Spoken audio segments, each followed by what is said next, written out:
Hello student, welcome back to Nirbhar academy. I hope आप सभी लोग बहुत ज़्यादा अच्छे होंगे और घर पे सेफ होंगे। ओके। हेलो स्टूडेंट, सो अब आपका जो नेक्स्ट टॉपिक है वो है electrostatic potential at a point due to a electric dipole. I hope आप लोगों को डायपोल से रिलेटेड सारे कॉन्सेप्ट याद होंगे और उसके बेस पे हमने बहुत सारी एडिशनल इंफॉर्मेशन भी निकाली थी। सो यहाँ पर आपको डायपोल दिख रहा होगा, ये क्या आपका डायपोल।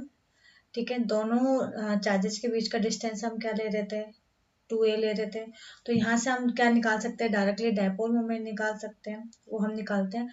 अब हमने लेट सपोज कि डायपोल का जो सेंटर है ये हमने ओ ले लिया है और सिमिलरली पी पॉइंट पे हम क्या लेके आ रहे हो, कोई टेस्ट चार्ज को लेके आ रहे हो पी पॉइंट पे यहाँ पर।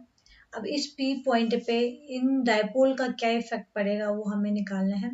सो बेसिकली आपने एज्यूम करा कि लेट सपोज कि ओरिजिन से पी तक का डिस्टेंस आपने आर मान दिया, ओरिजिन से ए के बीच का डिस्टेंस आपने मान दिया आर वन वैक्टर, और ओरिजिन से पी से ए तक का डिस्टेंस आर वन वैक्टर और पी से बी तक का डिस्टेंस हो गया आपका आर टू वैक्टर। ठीक है। सो अब आपको क्या निकालना है, इस पी पे देखते हैं कि आपका एक तो इसकी वजह से पोटेंशियल मिलेगा, बी की वजह से, दूसरा आपका ए की वजह से पोटेंशियल मिलेगा। तो हम स्टार्ट करते हैं। सबसे पहले हम निकाल देते हैं electric dipole moment. Electric dipole moment कितना आ जाएगा, P is equal to Q into 2a, जो आप ऑलरेडी निकाल चुके हो। ठीक है, ये हो गया। अब हम निकाल देते हैं electric potential at P, electric potential at P due to A पे कौन सा चार्ज है, माइनस का क्यू। ठीक है, इसकी वजह से आपको क्या निकालना, पोटेंशियल निकालना। तो इसको आपने मान दिया V1, तो V1 इज इक्वल टू आएगा माइनस का Q1 upon 4 pi epsilon naught, in A और पी के बीच में डिस्टेंस क्या आपका R1। ठीक है, ये हो गया आपका equation number first. Equation number first. अब निकाल दीजिए आप electric potential, electric potential at P due to B। B पे चार्ज क्या आपका, प्लस का Q। तो इसको आपने मान दिया V of 2 is equal to क्या आएगा, Q2 upon 4 pi epsilon naught R2। Okay, so इसको आपने मान दिया इक्वेशन नंबर सेकेंड। ध्यान से देखना हम कैसे करें, स्टेप बाय स्टेप करेंगे ताकि आपको चीजें समझ में आए।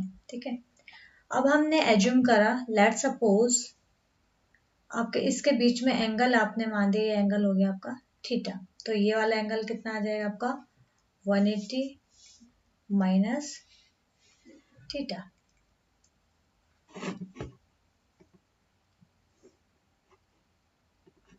अब आप निकाल सकते हो total potential at P। Total potential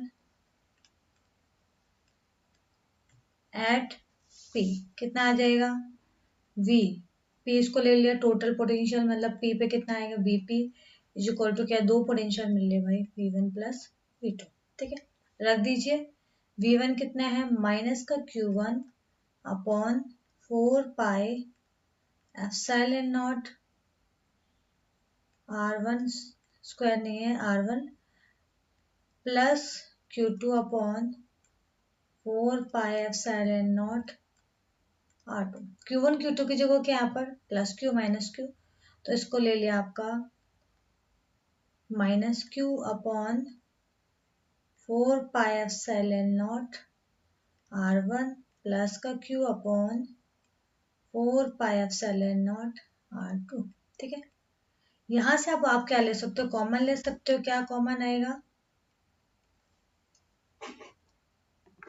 okay students, तो आप कॉमन ले लीजिए माइनस का या आप Q upon 4 pi epsilon not को कॉमन लिया, अंदर क्या बचा 1 बाय प्लस का R2 माइनस का 1 बाय R1। ये क्या निकल गया? VP is equal to Q upon 4 pi epsilon naught 1 by R2 minus 1 by R1। ये हो गया इक्वेशन नंबर 3।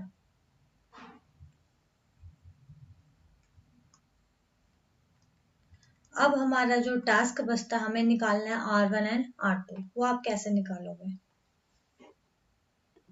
ओके स्टूडेंट, सो अब आप ध्यान से इस डायग्राम को देखना। यहाँ पर अगर लेट सपोज आपने बोला ये एंगल कितना है थीटा, और हाफ आपका जो डायपोल हो कितना होगा ए, तो यहाँ से यहाँ तक का डिस्टेंस क्या होगा आपका? ए डिस्टेंस होगा। सिमिलरली ये हाफ अदर डिस्टेंस क्या होगा? ये भी डिस्टेंस होगा। तो अब अगर आप देख रहे हो कि ये डिस्टेंस क्या आपका आर है, ये डिस्टेंस क्या आपका R1 है, एंड एंगल क्या बन रहा है आपका थीटा। तो अब आपने देखा था कि अगर आपका दो वेक्टर है, ठीक है, उन दोनों का रिजल्टेंट अगर आपको निकालना होता तो वो किसके इक्वल होता था आपका? जैसे आपने निकाल दिया ए और बी का resultant, R² is equal to A² plus B² plus 2AB cos of theta. यहाँ पर भी हमने वही कॉन्सेप्ट अप्लाई करना है। ठीक है, सो हम यहाँ पर R1 इज इक्वल टू निकाल सकते हैं, इज इक्वल टू क्या आएगा? या R1² ले लेते हैं, R1² is equal to R² plus A² plus 2AR cos of theta. ठीक है, दूसरा हम यहाँ से ले सकते हैं, सबसे पहले यहाँ से हम कॉमन ले ले R² को जैसे ही मैंने कॉमन लिया, अंदर क्या बचेगा 1। यहाँ से मैंने R² को कॉमन लिया, मीन्स यहाँ R² से मल्टीप्लाई किया, R² से डिवाइड किया। ठीक है, तो इसका मल्टीप्लाई कहाँ गया? बाहर गया। अंदर क्या बचेगा? R² डिवाइड में, तो क्या बचेगा? A² upon R²। यहाँ मैंने R से मल्टीप्लाई किया, R से डिवाइड किया। ठीक है, तो ये R² हो गया, R² बाहर जाएगा, क्या हो जाएगा आपका? Twice of A upon R cos of theta. ये बच गया। ओके, सो अब यहाँ पर आप कंडीशन ले सकते हो, इफ क्या आएगा? If R is greater than A, then neglect A को आप नेग्लेक्ट कर सकते हो इन कंपेरिजन टू R के कंपेरिजन आप A को नेग्लेक्ट कर सकते हो। ओके, तो आप A को हटा सकते हो। अगर आपका R लाइक एज इनफाइनाइट हो गया, तो A आपका अगर 0 हो गया, तो आप A को R के कंपेरिजन क्या कर सकते हो? हटा सकते हो। या R इनफाइनाइट है, A 1 है, तो आप इनफाइनाइट के कंपेरिजन में 1 को काउंट नहीं करते, तो वही कंडीशन यहाँ पर है कि A बहुत छोटा है। तो यहाँ से हटा दीजिए R²। कौन सा टर्म हटेगा भाई? इसमें ये वाला टर्म हटेगा, क्योंकि A² का आप छोटा का और स्क्वायर करोगे तो और ज्यादा छोटा हो जाएगा, तो इसलिए ये वाला टर्म तो हट जाएगा। बचेगा कौन सा आपका? ये वाला बचेगा 2A upon R cos of theta. हो गया, ये हो गया R1²। अब यहाँ से आप क्या कर सकते हो? R1 निकाल दीजिए, तो R1 इज इक्वल टू क्या आ जाएगा? Square root of R² 1 plus 2A upon R cos of theta. Okay, similarly आप यहाँ से क्या ले सकते हो? R² स्क्वायर रूट से बाहर आ गया, तो क्या बचेगा? R बचेगा। अंदर क्या बचेगा? 1 plus 2 upon 2a/r cos of theta, ये भी तो स्क्वायर रूट है, स्क्वायर रूट को क्या लिखते हो 1/2, इसकी जगह पे क्या लिखते हो 1/2। ओके स्टूडेंट, सो हमें फॉर्मूला में क्या चाहिए था 1/r1, ये चाहिए था। ठीक है, तो इसको हम 1/r1 करेंगे तो ये क्या आएगा 1/r हो जाएगा। ये क्या हो जाएगा 1 + 2a/r cos ऑफ थीटा। अगर मैं ये करूं कैसे 1/2 का 1 करूंगी तो क्या आ जाएगा -1/2। तो आई होप आपको समझ में आ गया होगा, मैंने उल्टा कर दिया तो उल्टा करेंगे तो ये क्या आ जाएगा माइनस, ऊपर जाके क्या हो जाएगा आपका माइनस हो जाएगा। ठीक है, ओके। सो अब आपने 11th क्लास में कुछ इस तरीके से फॉर्मूला पढ़ा होगा 1 + x⁴n, ये क्या होता है 1 + nx, ये आपने फॉर्मूला देखा होगा 11th क्लास में। वो हम यहाँ अप्लाई करने वाले हैं कैसे, 1 तो है आपके फॉर्मूला में, x क्या है आपका 2/r cos ऑफ थीटा, और n कितना आपका माइनस का हाफ। ओके, सो निकाल दीजिए यहाँ पर 1/r1 is equal to 1/r, रख दीजिए फॉर्मूला 1 प्लस क्या है यहाँ पर 1 + x⁴n, तो क्या आएगा 1 + nx, n की value n is equal to क्या है माइनस का हाफ, तो यहाँ पर आएगा माइनस का हाफ। x की जगह क्या है आपका 2a/r cos ऑफ थीटा। ठीक है, सो अब ये वैल्यू क्या आ गई 1/r, 1 - 2 से 2 कैंसिल, क्या आएगा a/r cos ऑफ थीटा, तो 1/r1 आपका ये निकल गया। ठीक है, इसको आप मान सकते हो इक्वेशन नंबर 4th। अब आपको क्या निकालना है, r1 तो हमने निकाल दिया, अब हम निकालेंगे r2 वाला टर्म। अब भाई r2 वाला टर्म कैसे निकालोगे, तो आप देख रहे हो r2 square is equal to क्या आएगा, सिमिलर वैसे ही आएगा r² + a² plus twice of ar cos of, अगर एक 80 था दूसरा क्या आएगा 180 माइनस ऑफ थीटा होना चाहिए। ठीक है, तो 180 माइनस थीटा कौन से क्वाड्रेंट में गया आपका, थर्ड क्वाड्रेंट में।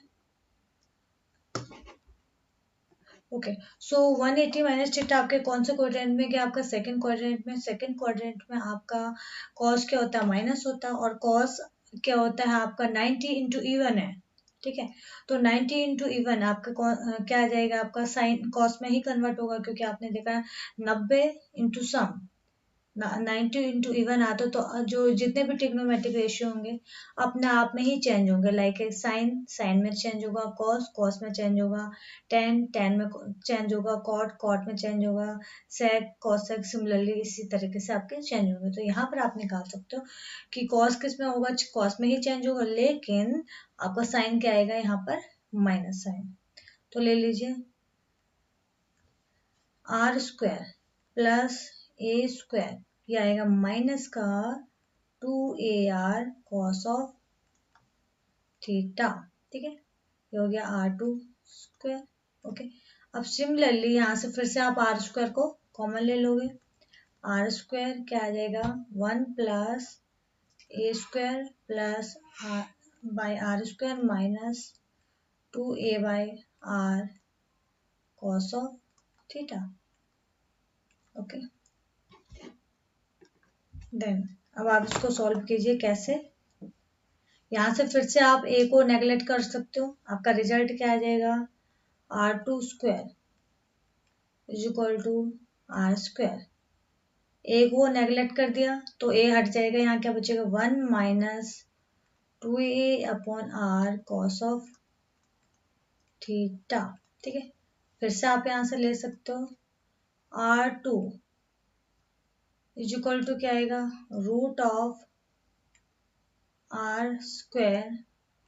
1 minus 2a upon R cos of theta. ठीक है, अब आप ले सकते हो आर को कॉमन ले लीजिए, यहाँ पर r2 is equal to are बाहर आ जाएगा, अंदर क्या बचेगा 1 minus 2a upon R cos of theta. Okay, अब यहाँ से ले लीजिए 1 बाय r2, उल्टा कर दीजिए तो क्या आएगा 1 बाय आर, क्या आएगा 1 minus 2a upon R cos of theta की पावर हाफ, नीचे चले गए ऊपर जाएगा तो क्या आएगा माइनस का हाफ, क्या आएगा 1 by R 1 minus 2a upon R cos theta की पावर माइनस का हाफ। ओके, फिर से यहाँ से आप फॉर्मूला लगा सकते हो, कौन सा 1 प्लस एक्स की power n is equal to क्या आएगा 1 प्लस एन एक्स, लगा दीजिए।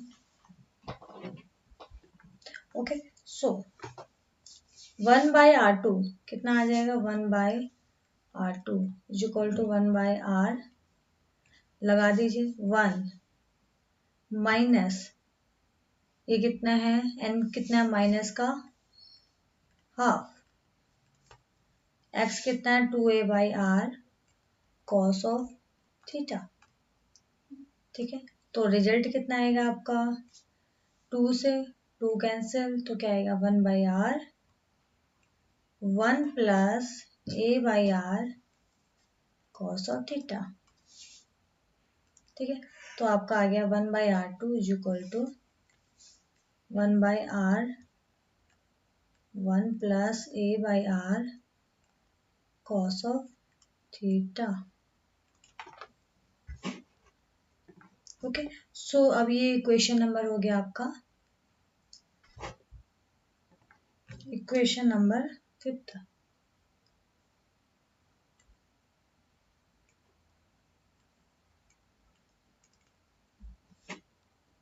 अब आप रख दीजिए value of 1 by R one and 1 by R two in equation third. तो पुट वैल्यू ऑफ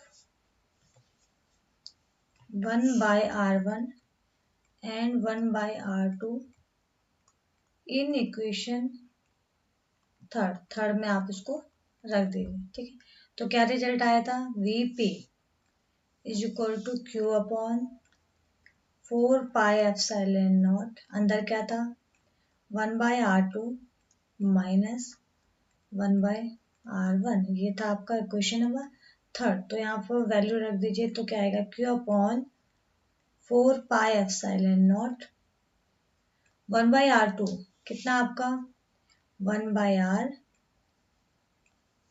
यहाँ लिख दीजिए 1 plus a by R cos of theta. ठीक है, माइनस आर वन क्या है 1 by R 1 minus a by R cos of theta close bracket. Okay okay, so अब हमारा जो रिजल्ट आया कितना आया Q upon 4 pi epsilon naught, R को आप बाहर लेके आइए तो क्योंकि दोनों साइड आपका आर है, तो क्या आएगा 1 plus a by R cos of theta minus 1 plus ये माइनस माइनस क्या हो गया plus a by R cos of theta. ठीक है, माइनस से माइनस कैंसिल तो रिजल्ट क्या बचा Q upon 4 pi epsilon naught R, ये क्या हो जाएगा a by R cos theta plus a by R cos theta, ये 1 है ये भी 1 है तो कितना हो जाएगा twice a by R cos of theta. Okay, या आप इसको लिख सकते हो Q into 2a cos of theta upon 4 pi epsilon naught, ये क्या हो गया आपका आर स्क्वायर, क्योंकि एक इधर आर था एक इधर आर था तो ये क्या हो गया Vp। Q इंटू 2a क्या आपका डाइपोल मोमेंट। ठीक है, तो Vp इज इक्वल टू क्या आया P cos of theta upon 4 pi epsilon naught r square. सो ये हमारा फाइनल रिजल्ट बना कि VP इज इक्वल टू क्या आ गया, P cos theta upon 4 pi epsilon naught r square. अब एक चीज और कि P cos theta को आप और लिख सकते हो, we know P cos of theta, P का क्या है आपका, P डायरेक्शन है, डॉट आर कैप लिख सकते हो, क्योंकि आप क्या cos थीटा किसको रिप्रेजेंट कर रहा है, डॉट को रिप्रेजेंट करेगा. तो VP इज इक्वल टू आपका कितना बचेगा, VP इज इक्वल टू, अगर ये वेक्टर आ गया तो ये भी क्या आ गया, वेक्टर आ गया, P vector dot R cap upon 4 pi epsilon naught R square. Most important result. Okay, so ये बहुत बार एग्जाम में पूछा जाता है. ठीक है, और आप देख सकते हो बहुत ज़्यादा इंटरेस्टिंग है, कोई डिफिकल्टीज नहीं है. और एग्जाम में आपके कॉम्पिटिटिव एग्जाम में भी पूछा जाता है, आपके एकेडमिक एग्जाम में भी पूछा जाता है, बहुत ज़्यादा क्वेश्चन पूछे जाते हैं इससे. ओके स्टूडेंट्स, सो हम इसमें नोट ले सकते हैं, वो आप याद रखना हमेशा. नोट आपका क्या है, बेसिकली फर्स्ट जो पॉइंट है, इन point charge,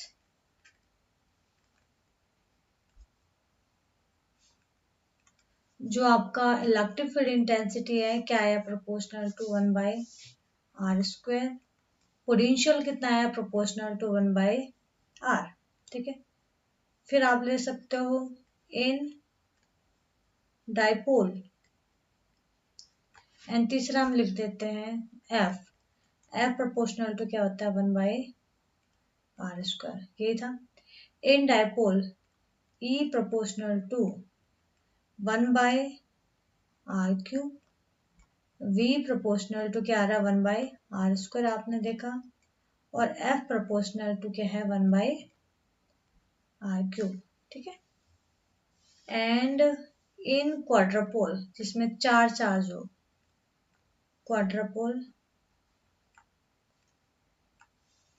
E proportional to आएगा 1 बाई आर की पावर 4. V प्रोपोर्शनल टू आएगा 1 बाई आर की power 3. And F proportional to आएगा 1 बाई आर की पावर 4. ठीक है, इस तरीके का आप रिलेशन याद रखना, क्योंकि इसके बेस पे कॉम्पिटिटिव एग्जाम में बहुत तरीके के क्वेश्चन पूछे जाते हैं. अगर आपको ये चीज़ समझ में आ गई हो तो क्वेश्चन को आप इजीली टैकल कर ले जाओगे, नहीं तो आप यहीं पर कंफ्यूज होते चले जाओगे. तो ये जो आपका रिजल्ट है इसको हमेशा आप याद रखना, जब तक आप फिजिक्स पढ़ोगे ये चीज़ आप याद रखना. ठीक है.